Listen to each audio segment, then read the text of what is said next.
I feel like then you leave and I'm hollow. Some days I get so low. It has to be you, has to be you. I feel like I feel I feel I feel This is crazy. I feel I feel it has to be. Okay, so we are back with another day in the life video. If you have never seen one of my videos before, my name's Josh. I run an epoxy flooring company in California with my partner Kevin. And a lot of my videos are either helpful tutorials for people starting out, how to get certain finishes, just how to do certain jobs, and then just kind of behind the scenes of my business, what it kind of looks like when I go to round a job. Since I'm not doing installs, I do all the marketing, the sales, kind of that back end, make sure everything's going right. But today I'm going to be with Kevin on a couple different job sites, and I'm going to bring you guys along with it.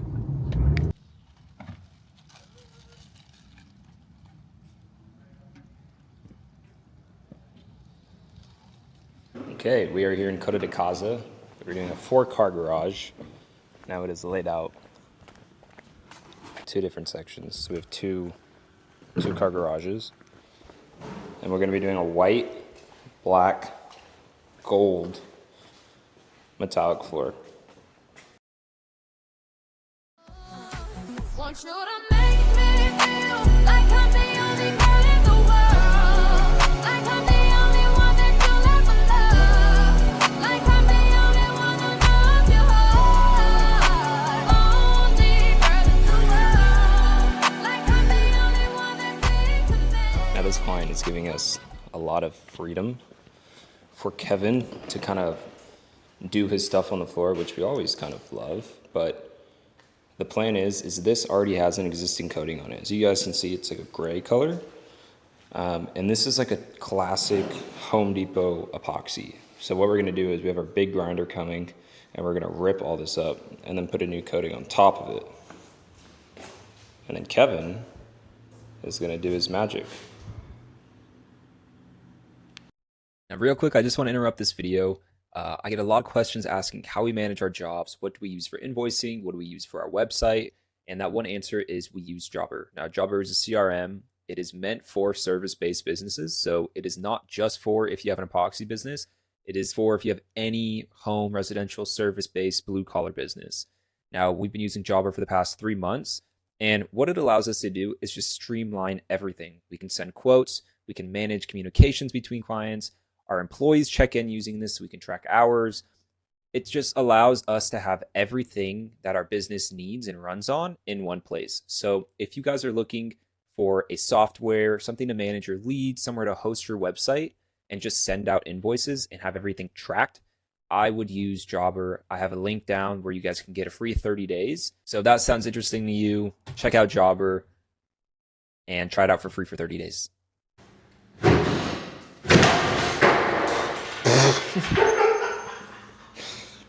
So we're also doing demo for this, and Kevin just ripped the whole fucking shelf off in one go. So that's one way to do it. I mean, you gotta have fun every once in a while. Yeah, I mean, you gotta do what you gotta do. But we also have to take all of these off, which isn't something we normally do, but I guess today we're making an exception for this client. He's been really cool about it. Our guys actually showed up late, which is always frustrating, but yeah.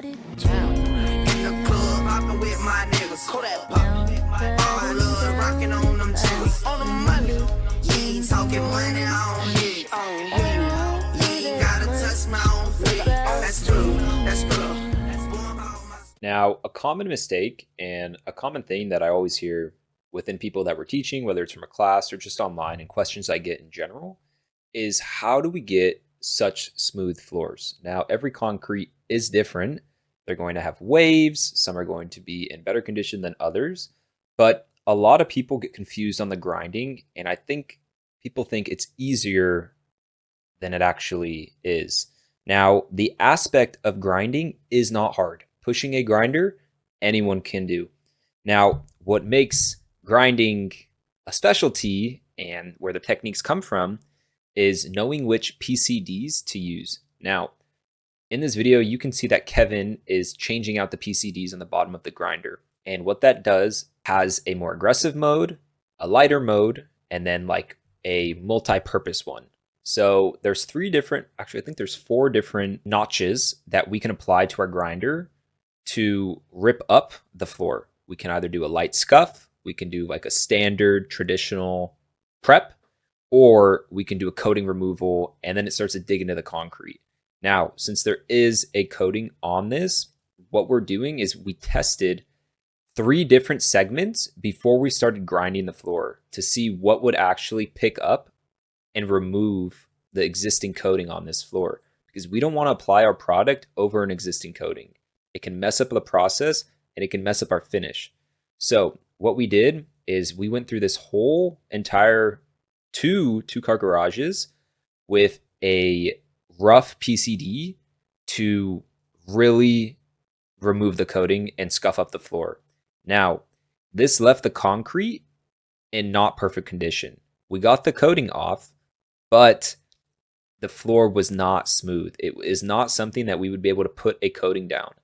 So after we did one entire pass using a very aggressive PCD to remove the coating, we went back over it again with our standard PCDs, which is what we use for normal jobs without coating removals, which is what we use to basically get that finish that we're looking for, that's soft and smooth, so that we can apply our coating with no issues. So we went over it again with our grinder. So we grinded this floor 2 times, but this was essentially our process for both garages, and it honestly made the floor perfect.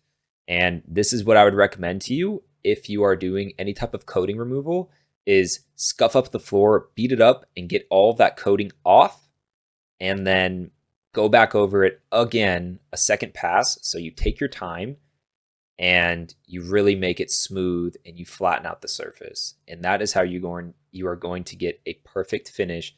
Now, for the end of this video, we wanted to go back and show you guys the final result of this floor. So this is what the 2 garages looked like.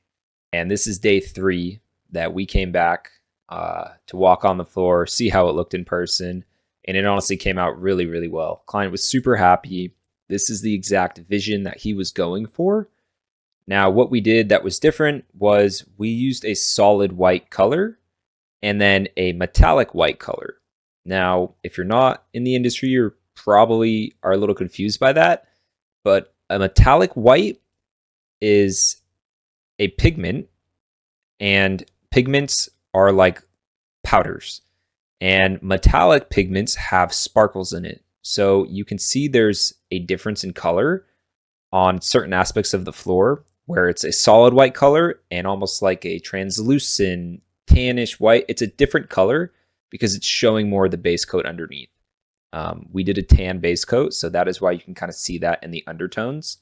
But this was the look that the client was going for. He wanted to have some dimension in the floor, along with the veins, and the black and gold veins really helps make it pop, and he wanted that marble-ish look, and I think it came out really good, and he's very happy. But this is the final result. Let me know what you guys think in the comments.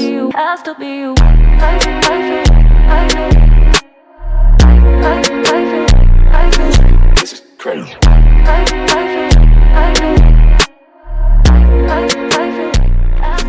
Can you repeat that?